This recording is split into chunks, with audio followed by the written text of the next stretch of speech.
I don't know if a Duke football team's ever experienced anything like what they're going to see on Saturday night. I mean, has Duke ever brought that kind of have they ever faced that kind of a crowd that where you'd get excited to see them? Yeah, because this team's going to take them seriously. The fans are going to take them seriously. And this fan base hasn't yet had a night game against a Power 5 opponent. They had the one night game was Southern Miss. Yeah, it was awful. So, and it was 5 days after, LSU. So people, it was, they also haven't had a big night game here. Probably, I would guess you'd say Clemson in 16. You could say Clemson last year, but you're on a 2-game losing streak. Right. So there wasn't the excitement. You're just, I hope we can stop this losing streak. To be 6-0, undefeated, number 4 in the country, and it's Duke. I get it, but it could have. But it's a relevant Duke. It's a very relevant, and it's a top 20 showdown. It could be like Notre Dame in 14.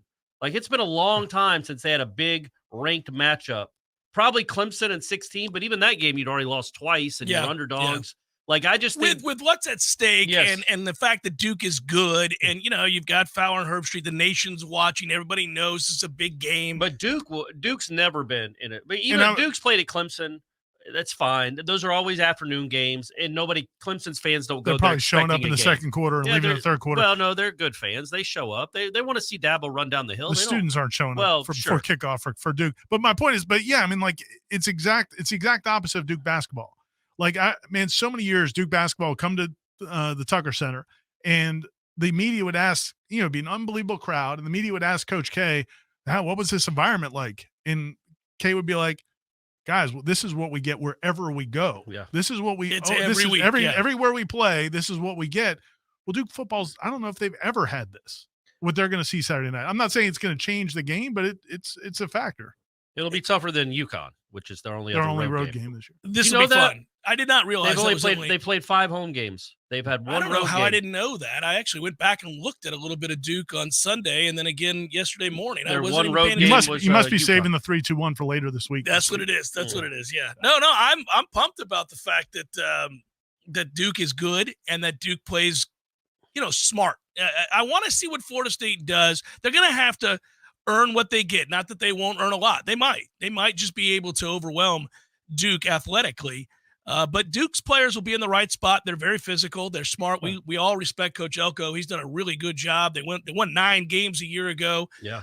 Their only loss this year is that hard-fought game against Notre Dame, and they blew it. Yeah, they blew it. They probably should have won the game. Yeah. So, I mean, they're good. They're not great, but they're good enough. Yeah. Obviously, if you don't play well, so it's a good test. And I keep thinking in time we're going to see this offensive line for Florida State be what they're supposed to be, meaning healthy. First of all, until they can line up and have the same 5 guys that we thought could start or should start, I think that there'll be a little bit uneven in the way that they play. It's a little frustrating. I know at some point, Mike wants to get that group ready to roll.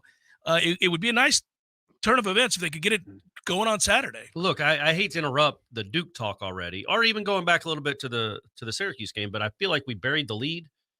Did you go to the game Saturday? Of course, yeah. I don't know how we're not talking about the scoreboard.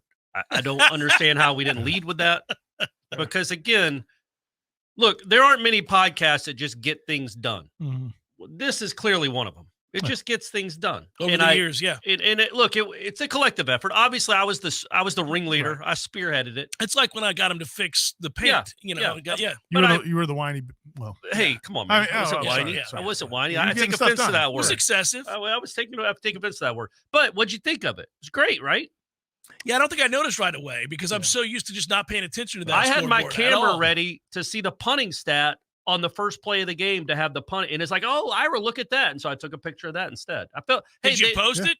Yeah, I did. I tweeted about it. I said, we did it or something like that. But it's nice that things get they don't just, they don't just dig in time for all kinds of renovations. They don't just dig in. So that was, and they had scores on the bottom line. Mm-hmm. Did you see that? That was stunning. I did see that. I was like, what is going on here? Things are happening. And you're welcome, everyone. Look, I'm not a hero. I put on my pants one leg at a time, just like Jeff does. Ira, you're two legs at a time. You're weird. But I'm just doing my job. I'm just trying to think of the fans because I am a fan at heart, Ira. And I like the fact you bring up opportunities to celebrate you.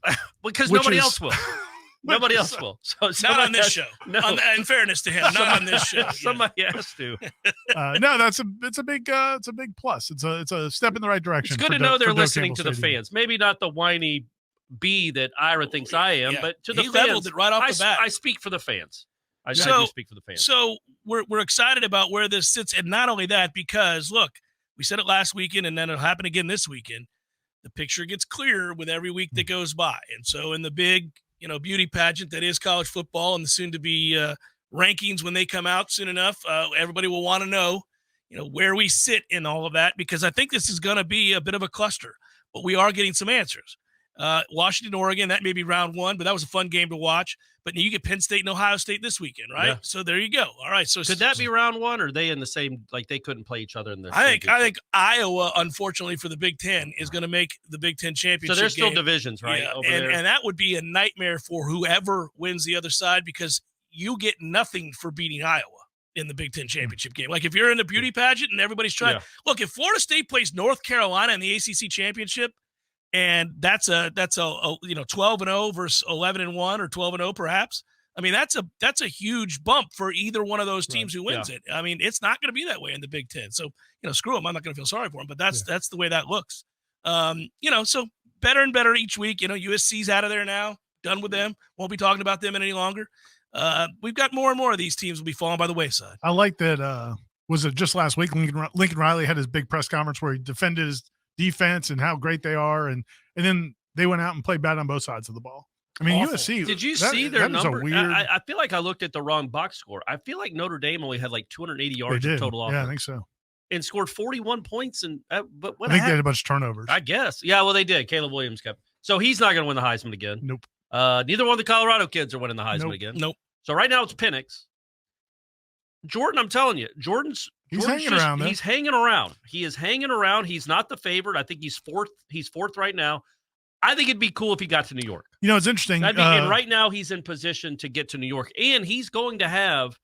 There is a chance people will be watching that Florida game. Right. Well, it starts this weekend. Exactly, got a high-profile game for the nation to watch right now. But if he does well, people might say, "Well, it's Duke." But people are still going to be watching the game. Yeah, well, he can't win it this weekend, but he could play his way out of it for some reason that he wasn't. He can keep himself in the conversation. Yeah. David Hale just tweeted some stats comparing Drake May and Jordan Travis, and Jordan's stats, man, they're pretty favorable against Drake May, and he's played better competition according to advanced metrics. So, yeah, man, it's I think he'll definitely be there again, especially if he, they're getting more eyes on them as other teams kind of fall off. And Duke's a big one, man. This is a big game. You talked about who's going to be announcing it, but also they had game day just a couple weeks ago. I mean, they're on the radar at least. I respect Elko a lot, and I talked about it at the beginning of the year, and then a little bit more as after we saw Duke play. I was like, okay, so that 9-4 thing wasn't fluky. The one problem they have is we don't know about Riley Leonard. Obviously, this would be a more, I think, a stiff test, if you will, for Florida State if he were playing, because I actually think very highly of him as a quarterback. But my pushback there is if he was healthy. Like if you got a one-legged Riley Leonard, which it's not the same thing. Because if he can't, even if he plays in this game, he's not going to be like Notre Dame. He ran all over him. Like he's an athlete. Yeah, he is. If that's taken away, and he's just got to beat you with his arm, I just feel like you can do. That's not nearly as scary as if he was his normal self. He doesn't appear to be. If you look statistically, not a dynamic passer. Yeah, well, he doesn't have great weapons, and clearly. I think he'll get better and better as a passer. But you're right. That ability to run. That's what scared game. The whole thing. But if he's out there, think about that run he had against Clemson. I mean, that's crazy against that defense and that run. I mean, he's running away from guys. So that element being out of his game is absolutely huge for Florida State.